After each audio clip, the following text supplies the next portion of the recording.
Mana Hindistondagi yangi qurilishdagi texnologiya deymiz-ku. Haqiqatan nima deydi? Qurilish hangomasi desak ham to'g'ri keladi, lekin juda ham achinarli holat. Monolit karkasini o'rniga bambuk ishlatibdi.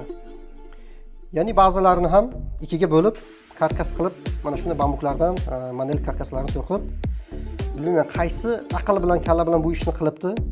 Qanday tashkilot bunga ruxsat beribdi? Juda ham katta prolyot. Mayli, beton ichida qolib ketdi. Apolovkalarni yechgandan keyin osilishi birinchi o'rinda, ikkinchi o'rinda 2-3 yil ichida mana shu bambuklar havo yetmaganidan tez chirib ketadi va beton lo'ppilab tushib ketadigan holat bo'ladi. O'zimizdagi ba'zi holatlardagi monolit karkasdagi xatolarni aytib chiqamiz. Bir obyektda arma karkaslar bo'lgan, ortgan betonlardan salgina qismlarini monolit qilingan. Bunaqa qilinmaydi. Qilinsa yo yaxlit qilinadi yoki proyekt bo'yicha qilinadigan bo'lsa, uni ham to'xtatilish qismi bor. Ya'ni холодный шов deydi.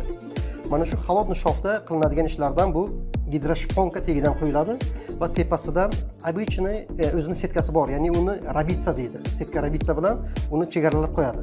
Ya'ni L taqsim 3 bilan 4 ning orasida o'sha masofada monolitni to'xtatish iloji bor. Bundan qiziqarli qurilish ma'lumotlarga ega bo'lmoqchi bo'lsangiz, sahifamizga obuna bo'ling.